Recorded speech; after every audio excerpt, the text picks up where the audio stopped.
Hi everyone, welcome back to another video.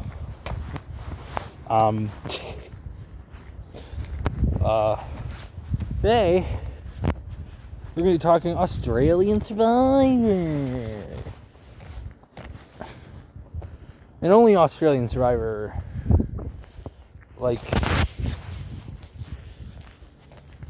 Yeah. We'll just walk around a bit. And yeah, we're going to talk about the last 6 episodes. I was going to just talk about Survivor 50 episode 7 along with this. But I think what I'm going to do is just talk about the last 6 episodes of Australian Survivor in this video. And then I'll put episode 7 and episode 8 of Survivor 50 together in the same recap. Is what I think I'm going to do here. Because I kind of want to just talk about Australian Survivor in this video and have it as the forefront of this episode, of this recap. Because, yeah, it was a fun season and it's over. And I'm kind of sad that it's over because now I don't know what I'm going to watch. I mean, obviously the Survivor 50 and I guess MasterChef Global Gauntlet is starting, but and I guess MasterChef Australia too, which I guess they're doing an episode with Meghan Markle. Like, that's insane. But yeah, let's talk Australian Survivor Redemption, which honestly, to be honest, it's made me do. I genuinely, last week wasn't as good. Episodes, it would be 19 to 21. Those were fine. So they weren't the best episodes at all.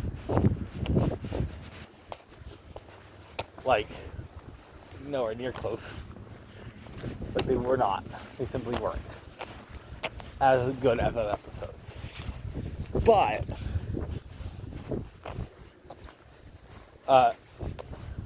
because I genuinely thought the week was pretty straightforward. We got Cameron vote out. That was really bloody obvious. Then we got the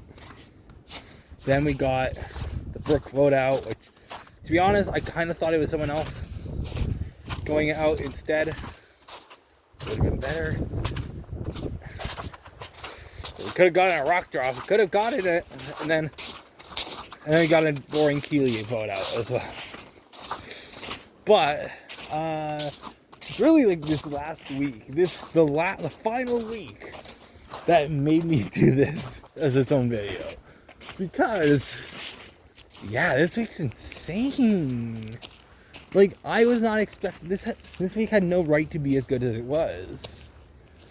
And with that, the final 3 episode,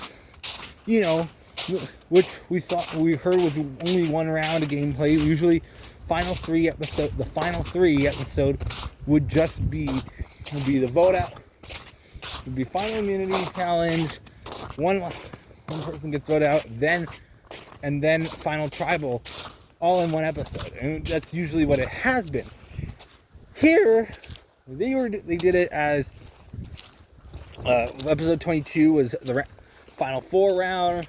And then episode 23 was the final 3 round, where it's final immunity challenge. And I genuinely thought it wasn't going to be that good. And episode 22 was just fine as it was, but we were lost basically just torches our own game. And I don't know, yeah, that's what she does. She screws herself.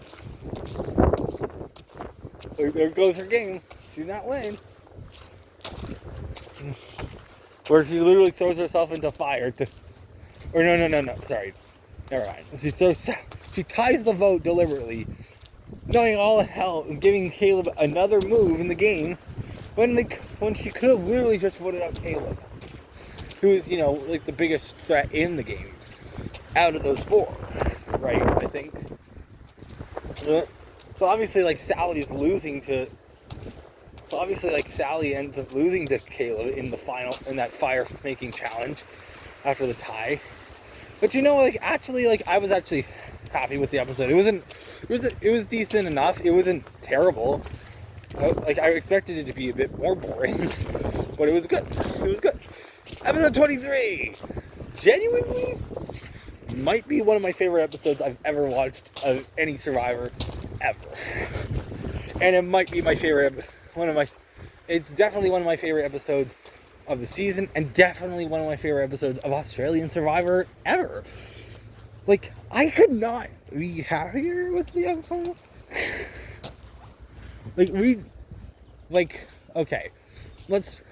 I knew, after the season, going across the entire season, I knew for a fact that Caleb was winning. That it was going to be a Caleb Jackson final 2. Who was going to win?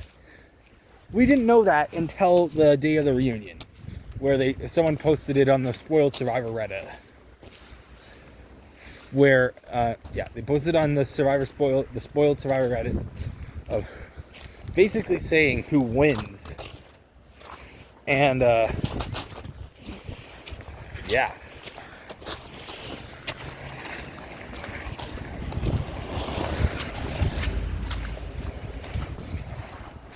Yeah, they posted on the Reddit. Is this truck coming down here too? No, okay. Anyways. Yeah, they posted on that Caleb won. I knew it was the final 2, but for the longest time, we did not know who was winning. And I thought for the first half of the season that it was Jackson fully, and then until the Mark Boot episode, where Caleb ends up voting him out, and that's obviously the point where I'm like, okay, Caleb's winning the season. And honestly, Caleb is obviously the smartest player on that island, or was the smartest player on that island, in my opinion. Or probably playing the best game he could have played. But so honestly, it was but without the spoilers, it seemed like a pretty easy. Okay, so unless Caleb win, a lot of people thought it was okay. It was going to be Caleb Law's final 2 or Jackson Law's final 2. No one ever thought, if you didn't know the spoilers, you would not know, or you wouldn't think that Jackson and Caleb were the final 2. These rivals from over the course of the season, which obviously which I know is not they made it more of a rivalry because they decided, let's do it for the cameras, and good for them. You want to make good television, let's go on Survivor. You want to go on Survivor, just make good. If you know you're not going to win, just make good television. And obviously they didn't. They both ended 1-1. And their rivalry is a good rivalry. They didn't actually hate each other, but they just didn't really see eye to eye in the game that much. And it's really fucking windy right now. But not overall, it was really insane. I really enjoyed it for what it was. And then we see, but episode 23.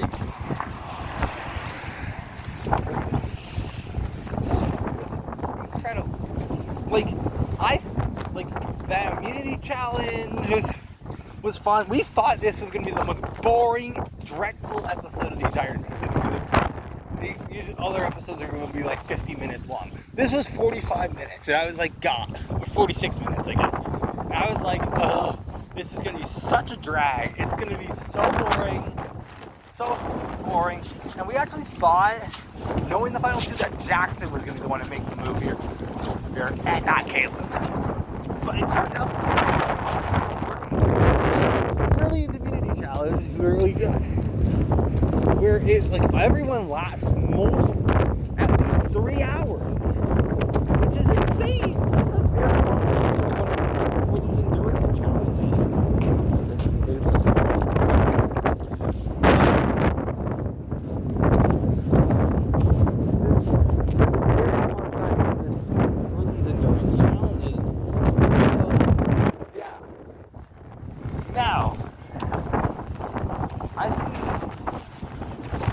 So, and we got like the loved one visit, that was cool, where you can see Jackson literally like give out and like medical, he'll come in, do all that, and like his mom comes to feed me, and I was kind of uncomfortable watching it, I was gonna be honest. It's really windy, guys. Like, it really is. I don't know if they really want to walk in the school zone because there's kids everywhere. They might walk the other way. But yeah, it was fun. It was really fun. I loved it. And like, honestly, like, we get to the tribal council. Obviously, I knew. Like, I was like, oh. I was like, so like, I know like Caleb mentioned, and I think it was like episode 22 maybe, hey Jackson, wouldn't it be cool if you know, two rivals went head to head in final tribal? Well, we thought Jackson was going to be the one to pull the move here and take Caleb to the end. We assumed that Jackson won, but he didn't. So when I was actually, when Jackson lost, I was kind of on the edge of my seat, even though I knew Caleb won, obviously, but I was like, okay, so why wouldn't he take Laws to the end? But we hear his story. It comes to a shock to everyone that instead of taking Laws, an easy win, which would have been an easy win for him, like probably unanimous, and he knows it, like, he takes the harder one, and Jackson, you know, his rival, because he wants to stick it to Jackson. That's such a Caleb move. But there we go. The vote reveal was great. I watched that.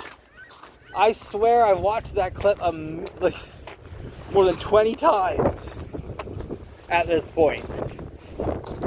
And it's incredible. Like, genuinely, one of the best episodes I've watched in a long time. The jury was shocked.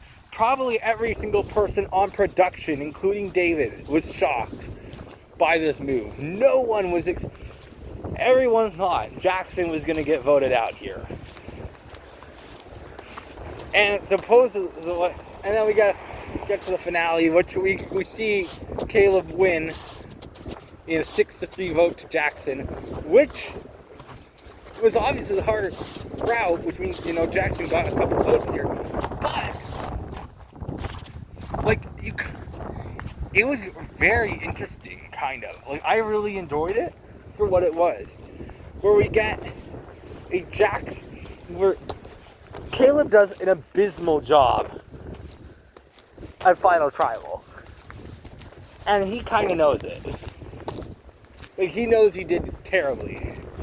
And, like, we even see, like, the players and Mark and, like, even Laws telling them, like, oh, we'll be on your side here as long as, but you gotta tell us why you did, you gotta tell us why you did the move that you did. And he does end up doing that. But he kind of did a bad job, like, pitching his case. And he did end up winning. But we see Jackson, where we kind of, like, Blanche asked the question, is like, okay, I can name so many things about your family, but can you name one family member, something personal about me? Kind of reminds me of what Christina did with Savannah at the final tribal council in Survivor 49. It reminds me of that. You know, that was a good Christina moment there. And I like that moment from Blanche too. And you know what? Like, I was happy with this Caleb win here. We got so Jackson obviously wasn't. So, like, Caleb obviously just, even though Caleb did an abysmal job pitching his game, he did better.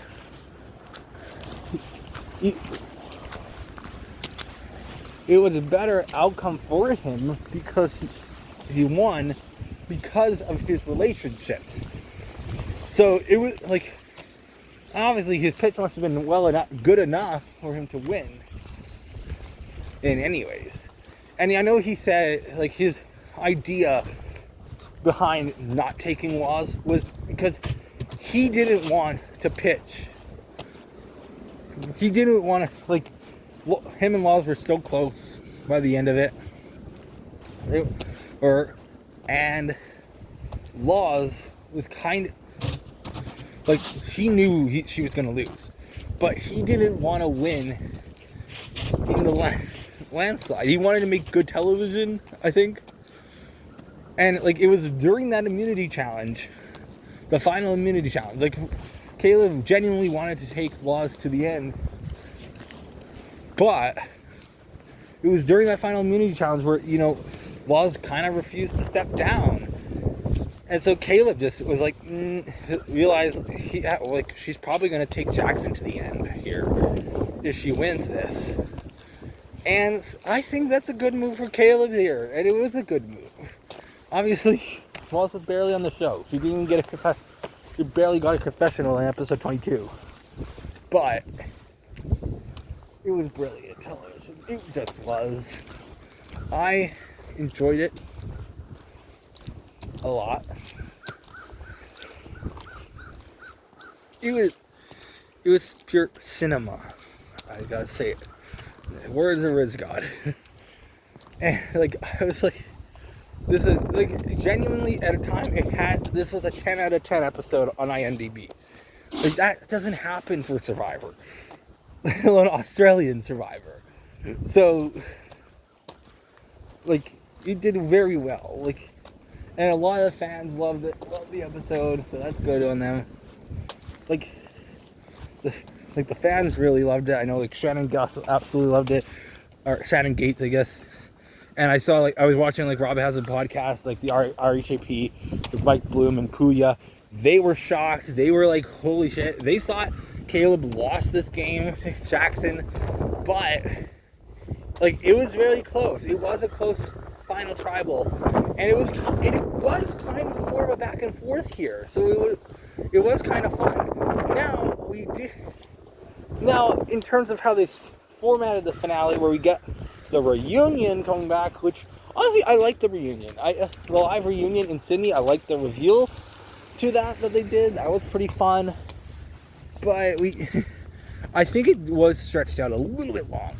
Now we do see David taking the votes and driving down the motorway in Sydney, right down the waterfront, and then he takes it right to the front, the waterfront where Villa thing area they were at, where they set up their camp at, or they set up their reunion at, or they were holding the reunion at. Walk down the street.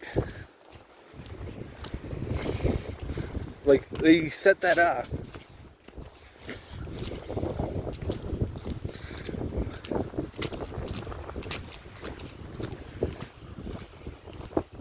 Sorry.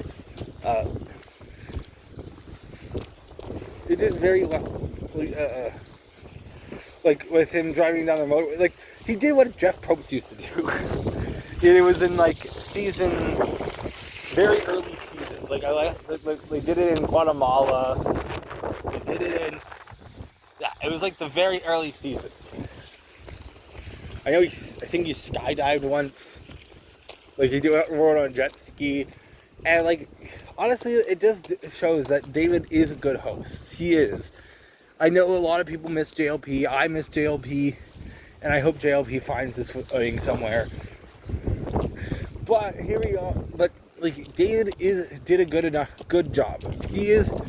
And out of the people to replace him, to replace JLP, David was the number one pick. Now, I think David was better at tribal council than he was the challenges. I think he's quite boring at the challenges. Now, I don't know why he was standing so close to like Jackson and Laws at points. I know, like, he had to help him get off, which I know, like, so Jackson collapsed. So what happened, right? Like, his body literally gave out. Jackson wanted to stay on there, but his body literally just gave out, pretty much. So, yeah, and it was like he was crying. It was like he thought he was going to lose. So it was incredible when you see that he wins, or that like when he stays. He gets saved by his rival, so he has a chance. And I saw his RTP interview with Mike Bloom, and he didn't think he was winning. And yeah, he was probably right. But there you go. That was Australian Survivor Redemption. It was very, very fun. I loved it. I think it's one of my favorite seasons of Australian Survivor. I don't think it's as good as Titans vs. Rebels, but it's a very solid season of the show. And I think it is, at this point, it is better than Survivor 50. It just is.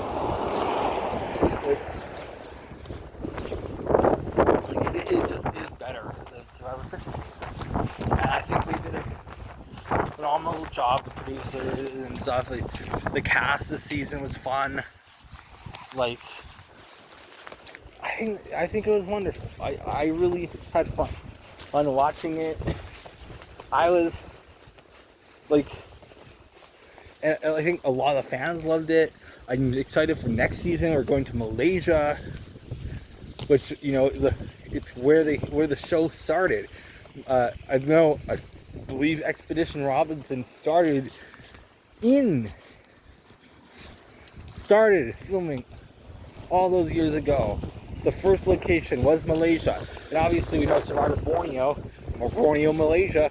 Season 1 of the US version was filmed in Malaysia, so we're going back to its roots, and I'm excited to see where it goes from here. It's gonna be fun. It should be fun. 24 movies. I think the reunion this episode stretched out a little bit too long. Like, I know it was like over a 2-hour runtime, I think. But I think I liked how they did the reunion, and kind of like they did go to mostly everyone. They even talked to pretty much everyone who was there, all the cast. I know Kat wasn't there, but we got a look, flashbacks at some of the great moments of the season, and yeah, it was a very fun ride. I'm excited for next season. I think it is better. This is better than Survivor 50. Survivor 50 has some work to do, and Survivor 50 has some work to do, but I could get there. We'll see. But there we go. That's it. That's all I'm gonna say. I know, like, now that they did plan on filming 2 seasons, but I know they scrapped it and are only going to film 1 season that will air in 2027. That they did confirm. So I'm excited for that. But from Reality TV Fan, they noted that they believe that it's very highly speculated that the theme for the second season that they were going to film was Australia versus the World 2, but that's a little sad. Just is a little bit. There we go. That's all I'm talking about. Thanks for watching. See you in another video. I'll probably talk about Survivor 50, episode 7 and 8 next. And at some point, I'll do a full review of Redemption, of Australian Survivor Redemption. I think is my plan. Like a full review. I know I haven't done that for Australia versus the World, so I might do that. I think I might do Australia versus the World first. Then I don't know what I'm gonna do about the Global Gauntlet, MasterChef Global Gauntlet. Like, it could go either way. We'll see how it goes. I'll definitely do a review of it at the end. I'm not doing weekly recaps for that. I don't think I could be bothered. And maybe I'll talk about it in like train episodes and train videos and stuff. But yeah, that's all I'm going to talk about in this video. So yeah, thanks for watching, and see you in another video just eventually.